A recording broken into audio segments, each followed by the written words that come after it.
اعوذ باللہ من الشیطان الرجیم بسم اللہ الرحمن الرحیم والمطلقات يتربصن بأنفسهن ثلاثة قروء ولا يحل لهن أن يكتمن ما خلق الله في أرحامهن إن كن يؤمن بالله واليوم الآخر وبعولتهن أحق بردهن في ذلك إن أرادوا إصلاحا ولهن مثل الذي عليهن بالمعروف وللرجال عليهن درجة والله عزيز حكيم صدق اللہ مولانا العظیم۔ محترم و معزز بزرگوں، عزیزوں، دوستوں، بھائیوں، یہ سورہ بقرہ کی آیت نمبر 228 ہے۔ یہ اس آیت کریمہ کی تفسیر کا تیسرا حصہ ہے۔ اس آیت کریمہ کے پہلے حصے میں، تفسیر کے پہلے حصے میں مطلقہ عورتوں کی عدت کا تذکرہ کیا گیا۔ پھر اس کے دوسرے حصے میں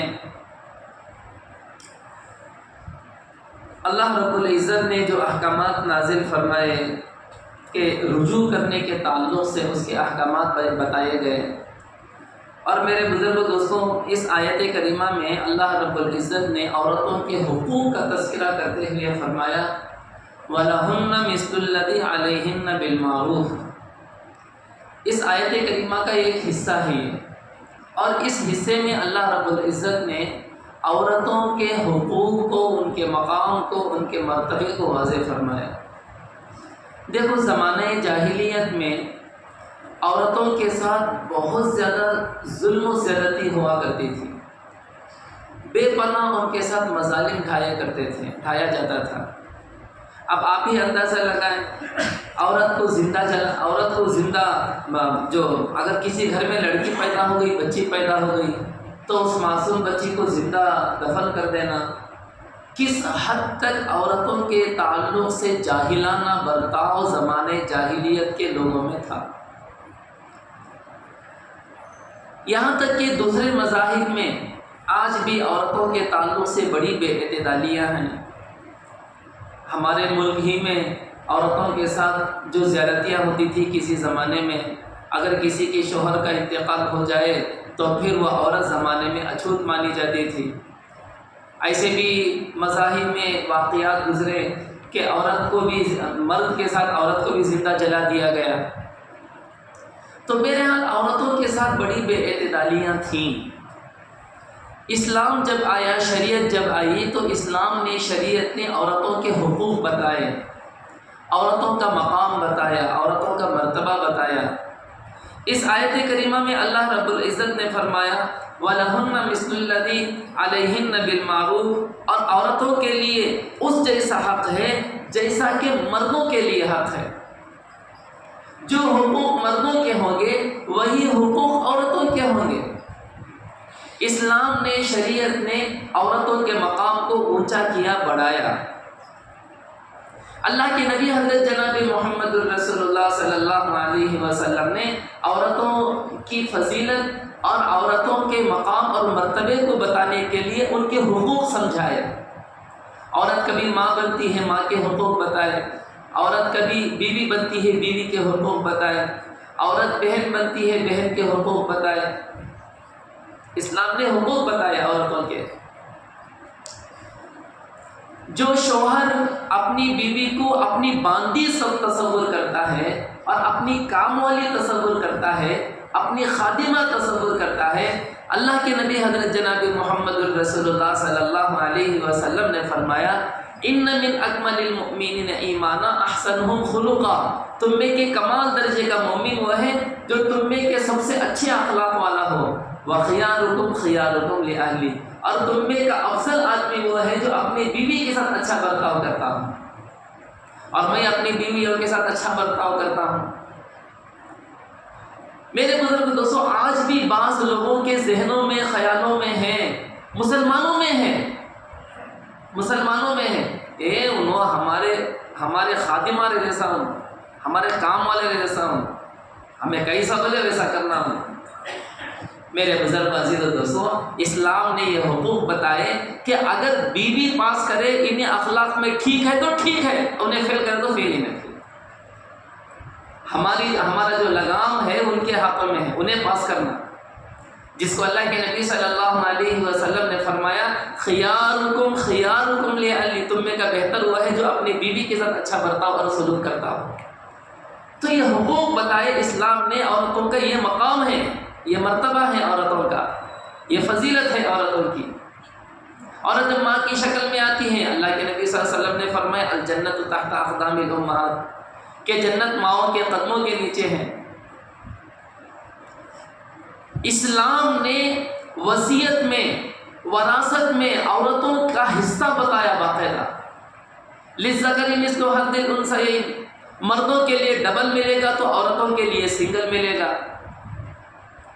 دوسرے مذاہب میں، دوسرے ادیان میں عورتوں کا وراثت میں کوئی حصہ نہیں ہے، اسلام نے عورتوں کا حصہ دیا، اور باقاعدہ ان کو مردوں سے 1/3 حصہ ان کو دیا، ڈبل اگر مردوں کو ملے گا تو پھر سنگل عورتوں کو ملے گا۔ یہاں باپ کی وراثت میں اس کو وارث بنایا، شوہر کی وراثت میں وارث بنایا، بیٹے کی وراثت میں وارث بنایا اسلام نے عورت کو۔ باپ اگر مر رہا ہے اس کی جائیداد میں اور اس کی بیٹی ہوگی تو وارث بنے گی، شوہر مر رہا ہے اس کے شوہر کے وراثت میں وہ وارث بنے گی، بیٹا مر رہا ہے اس کے بیٹے کی وراثت میں ماں ہونے کی حیثیت سے وارث بنے گی وہ۔ میرے بزرگ دوستوں، بھائیو عزیزوں، اسلام نے عورتوں کے مقام کو، عورتوں کے مرتبے کو بڑھایا ہے۔ یورپ نے عورتوں کو باقاعدہ ایک ٹیشو پیپر بنا لیا، کیا ہے؟ بس یہ استعمال کی چیز ہے، استعمال کرو پھینک دو۔ اور ان لوگوں نے زور و شور سے نعرے لگائے، عورتوں کی آزادی کے نعرے لگائے، عورتوں کے حقوق کے نعرے لگائے، عورتوں کو مردوں کے برابر قرار دینے کے نعرے لگائے۔ نعرہ تو اسلام سے لیا لیکن اس کا استعمال غلط کیا۔ اسلام نے جو عورتوں کا مقام بتایا اس سے نعرہ لیا یورپ نے، لیکن عورتوں کو کیا کر دیا؟ ننگا برہنہ کر کے بازاروں میں کھڑا کر دیا، اس کو ایک استعمال کی چیز بنا دیا، اس کو مردوں کے برابر، مردوں کے برابر، مردوں کے برابر کہتے کہتے کہتے عورتوں کو بے حیا اور عریانیت کے ساتھ بازاروں کے حوالے کر کے رکھ دیا عورتوں کو۔ آج کل جو لوگ یورپ کی ذہنیت سے، یوروپین کلچر سے، آج کے جو مسلمان جو متاثر ہیں، ان کے ذہن جو متاثر ہیں، اور اسلامی تہذیب، اسلامی مزاج اور اسلامی کلچر اور اسلامی تعلیمات سے جن کے ذہن خالی ہو چکے ہیں، وہ اس نعرے کو لے کر لوگ عورتوں کو اسلام نے مقام و مرتبہ تو دیا، لیکن اس مقام و مرتبے کا غلط استعمال کرتے کرتے عورتوں کو مردوں سے بھی آگے بڑھا دیا۔ یہ غلطی ہوئی۔ یقیناً اسلام نے عورتوں کے مقام کو، ان کے مرتبے کو بلند کیا ہے، لیکن آگے اللہ رب العزت نے فرمایا وَلِلرِّجَالِ عَلَيْهِنَّ دَرَجَةٌ، عورتوں کا مقام بڑا ہے لیکن مردوں کا مقام عورتوں سے بڑا ہے۔ عورتوں کا مقام بڑا ہونے کا مطلب یہ نہیں کہ بھی عورتیں مردوں سے بڑی ہو گئی، مردوں سے ان کا مقام بڑا ہو گیا، مردوں سے ان کا رتبہ بڑھ گیا، یہ مطلب نہیں ہے۔ مرد الرجال قوامون علی النساء، اللہ رب العزت نے فرمایا اللہ نے مردوں کو عورتوں پر قوام بنایا۔ اب لوگ اس تہذیب کو اور اس کلچر کو لے کر اب ہماری عورتیں کیا ہیں؟ باہر پھر رہی ہیں اور باہر کما رہی ہیں، اور بے حجاب ہو کر وہ مردوں کے شانہ بشانہ، مردوں کے برابر چل رہی ہیں۔ میرے بزرگ دوستوں، جہاں اسلام نے عورتوں کے مقام کو بتایا، وہیں پر اسلام نے عورتوں کے لیے پردے کا حکم نازل فرمایا۔ اللہ رب العزت نے عورتوں کے پردے کے حکم کو نازل کرتے ہوئے یہاں تک فرمایا وَإِذَا سَأَلْتُمُوهُنَّ مِن مَتَاعٍ فَاسْأَلُوهُنَّ مِن وَرَاءِ الْحِجَابِ، اگر عورتوں سے تمہیں بات کرنا ہے تو پردے کے آڑ میں رہ کر بات کرو، پردے کے آڑ میں رہ کر۔ عورتوں کو حجاب کا حکم دیا ہے، حجاب کا، اور ہماری عورتیں مردوں کی شانہ بشانہ ہو کر مردوں سے ٹکر لیتے ہوئے وہ باہر پھر رہی ہیں۔ اسلام نے یہاں تک چھوٹ نہیں دی، یہاں تک اجازت نہیں دی اسلام نے۔ ہاں اگر کوئی سخت ترین مجبوری ہے کہ بھئی گھر میں کوئی کمانے والا نہیں ہے، گھر میں کوئی گھر کا دیکھ بھال کرنے والا نہیں ہے، گھر کا جینا چلنا مشکل ہے، اب یہ عورت ہی ہے جو باہر جا کر کما سکتی ہے، جس کے ذریعے گھر چل سکتا ہے، اسلام اجازت دیتا ہے کہ شرعی پردے کے دائرے میں رہتے ہوئے عورت باہر جا سکتی ہے اور عورت باہر کما سکتی ہے۔